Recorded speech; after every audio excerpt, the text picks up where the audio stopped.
Hello le vlog de Booktube, Bubbly Book Club, etc. En ce jour du livre québécois, je m'apprête à aller à la librairie acheter mes livres. J'ai plusieurs choix que je veux. Mais l'affaire c'est que je sais pas si je vais avoir assez de batterie pour filmer une fois rendu là-bas. Mais au pire des pires, je vais vous faire un haul en arrivant. Là, je suis en direction en plus de la Gaspésie. En fait, je suis en direction de chez mes parents, puis ensuite on s'en va en Gaspésie ce soir. On a petite Guigui qui est dans sa petite cabane ici, qui va aller chez Tonton Liam. Donc c'est tout pour maintenant, je vous tiens au courant. Bonjour le vlog, je vous retrouve tout de bleu vêtu pour le 12 juillet, j'achète un livre québécois. Je suis en train de faire le montage et tout le long, je dis le 12 juillet. C'est le 12 août, j'achète un livre québécois et je dis on est le 11 juillet, on est le 11 août. Get that in your head. L'été, c'est derrière déjà. En tout cas, si on est mélangé dans la timeline, là, on est, gars, je suis habillée pareil, c'est aujourd'hui, là. On est en août. Là, on est le 11 août, demain c'est le 12 août. Vous voyez ça le 12 août. Alors, on s'excuse. Nous sommes le 11 juillet. Parce que demain, je travaille de l'ouverture à la fermeture des magasins, donc ça ne sera pas possible pour moi de me procurer un livre le 12. Je vais m'en procurer un le 11. Deuxième péripétie, c'est que je voulais aller à ma librairie locale, mais elle est fermée. Donc, je ne peux pas. Next best thing proche de chez moi, c'est le Renaud-Bré. Donc, c'est ici que nous sommes en ce moment. J'ai une petite idée de qu'est-ce que je veux me procurer, mais je ne suis pas fermée à l'idée d'explorer un peu. C'est plate parce que je viens de me rendre compte que j'avais une carte cadeau puis je l'ai oubliée à la maison.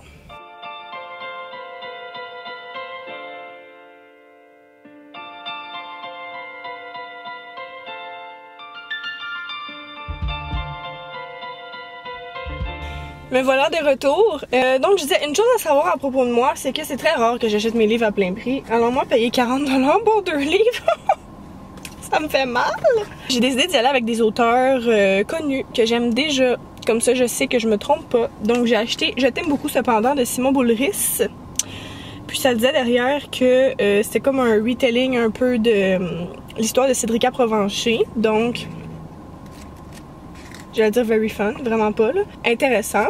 C'est 256 pages, publié aux éditions Leméac Jeunesse. Et ensuite, j'ai acheté La floraison des nénuphars de Marie-Christine Chartier aux éditions Urtubise. Quelle surprise. C'est la suite de L'allégorie des trous d'arc-en-ciel, livre que j'avais vraiment aimé. Je sais que je suis mal cadrée, tout le monde, je le sais, mais c'est que vous reposez sur mon volant. Alors, c'est ça qu'on est très très proche comme ça, ou soit que on a un angle un petit peu spécial. Donc voici mes deux achats du 11 août. Je ferai pas des mensonges. Quand je vais arriver à la maison, je vais vous montrer des achats que j'ai fait récemment en usagé. Plein de beaux livres québécois que j'ai croisés justement à la librairie il y a quelques secondes. Donc si jamais vous cherchez encore plus d'inspiration, eh bien on se retrouve bientôt de l'autre côté de mon trajet. Ça me tente de vous jaser dehors. J'espère qu'il n'y aura pas trop de vent ou de voitures qui vont passer, mais il y a aussi le soleil. On le salue. Let's embrace it.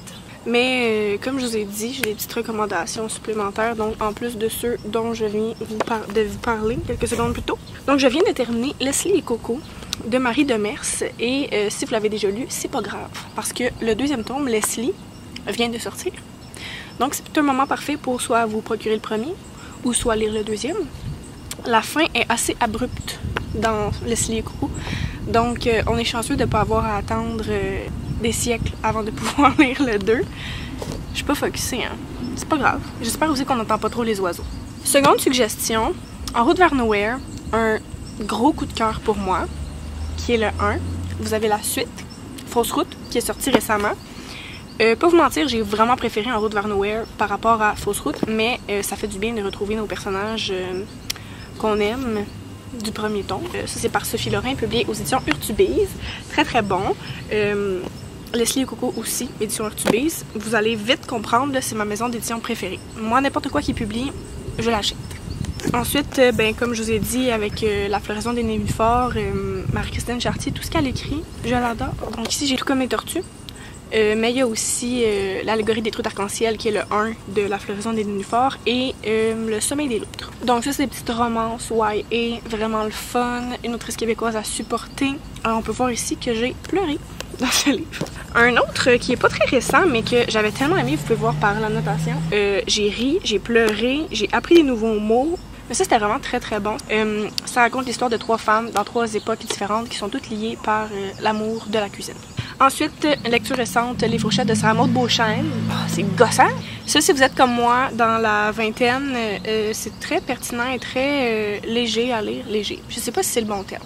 C'est peut-être pas le bon terme. La plume de Sarah Maud est vraiment colorée, imagée, presque poétique. C'est vraiment le fun à lire. Et j'ai lu ça en une soirée, donc ça se dévore comme un petit sac de bonbons. Et là, 2 achats récents que j'ai achetés en usager que j'ai pas lu, donc je peux pas vous en parler. Les cœurs fidèles de Liza. Ça va être difficile pour moi de prononcer ça, alors je vais m'abstenir. Aux éditions Urtubis, c'est chose à lire bientôt. Et Rap pour violoncelle seul de Maryse Pagé que j'ai énormément vu sur la boucosphère.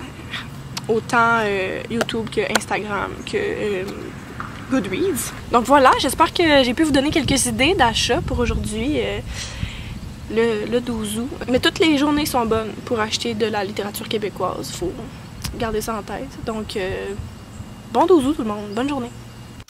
Bonjour! Je me suis dit que j'allais un peu vous parler des livres qui me tentaient d'acheter pour commencer. Ça peut toujours vous donner une idée si vous cherchez justement un livre qui pourrait vous intéresser. Donc voilà, je vais passer au travers ça. Puis je vais aussi vous montrer au final quel livre j'ai choisi. Quand j'ai regardé pour choisir les livres, j'ai sorti à peu près 5-6 livres je crois. Je vais vous en faire la liste. J'avais plusieurs livres sur Goodreads que j'avais déjà mis dans mes Want to Read qui m'intéressaient, qui étaient québécois, puis que je voulais lire depuis longtemps. Je me suis donc dit, ben on va partir de là, tant qu'à faire. Donc le premier livre que j'avais envie de lire, c'était Les Brutes et la punaise de Dominique Payette, qui m'avait l'air intéressant, juste parce que c'est un essai sur un sujet que je trouvais intéressant. Ensuite, j'avais 25 moyens de Geneviève Piché, qui avait l'air aussi vraiment bon, que j'ai pas choisi, mais que vraiment je voudrais bien lire bientôt parce qu'elle a l'air vraiment bon. J'avais ensuite Déterrer les eaux et Rouclair naturel de Fanny Demeule que j'avais aussi dans ma liste. J'avais ensuite Les écrivements de Mathieu Simard et puis j'avais Nos héroïnes de Anaïs Barbeau-Lavalette. Donc à mon avis, si vous choisissez un de ces 6 livres-là, c'est sûr que ça va être excellent.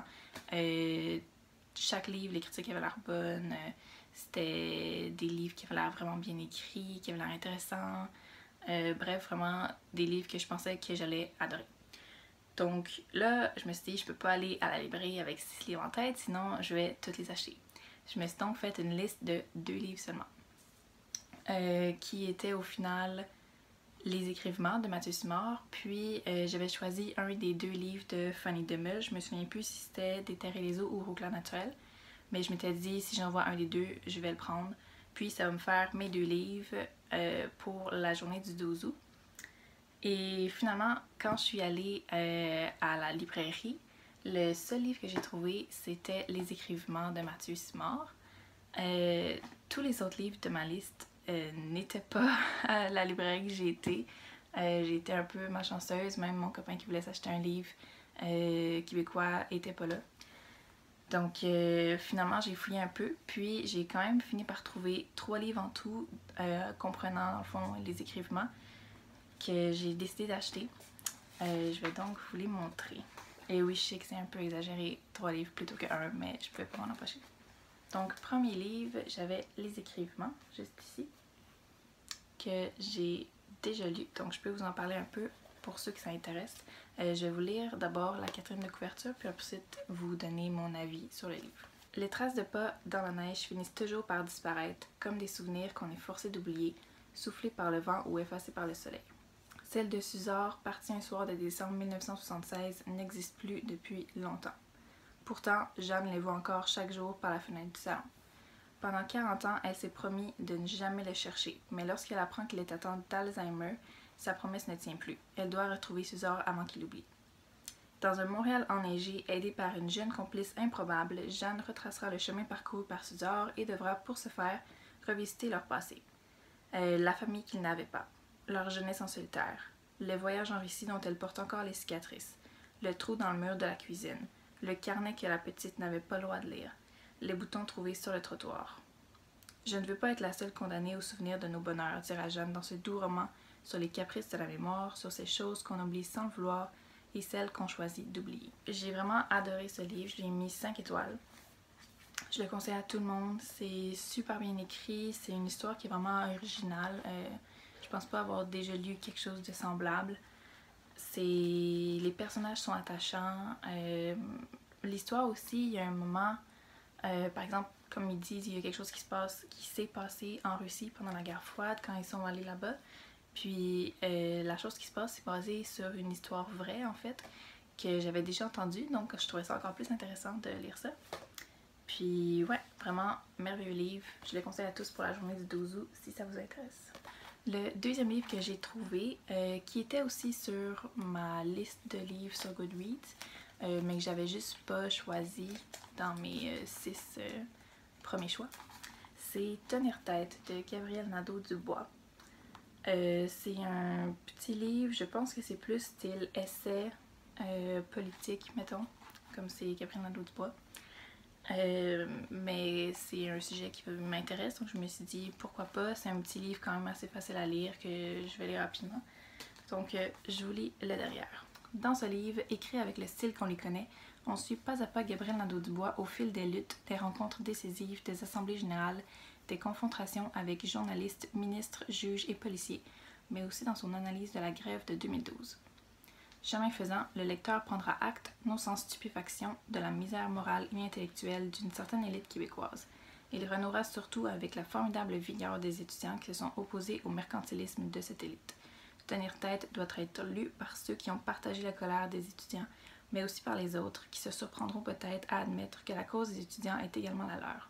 Donc, petit livre qui est quand même bien pour ceux qui sont intéressés par la politique. Je ne l'ai pas encore lu, mais je pense que c'est un bon livre puis un bon choix qui peut être vraiment très intéressant.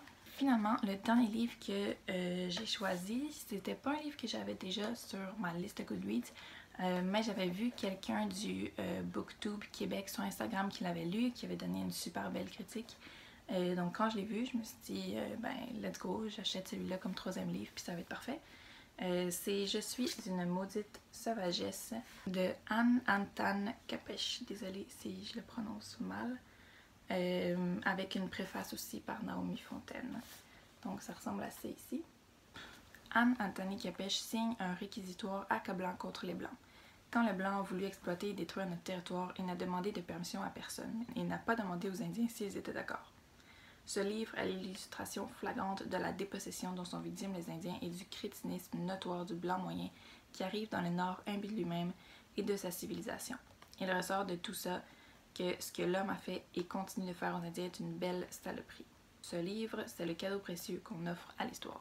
Petit livre ici, encore, qui m'a pas l'air très long, environ 200 pages, ouais, qui a l'air assez aussi rapide à lire. Mais que c'est clair que je vais aimer, c'est clairement une lecture qui est nécessaire. Puis je le conseille à tout le monde d'acheter et d'encourager les auteurs autochtones québécois. C'est donc tout pour ma sélection de livres pour le 12 août. J'espère que vous allez trouver quelque chose qui vous intéresse. Puis n'oubliez pas d'encourager les auteurs québécois, c'est super important. Puis allez vous acheter un livre.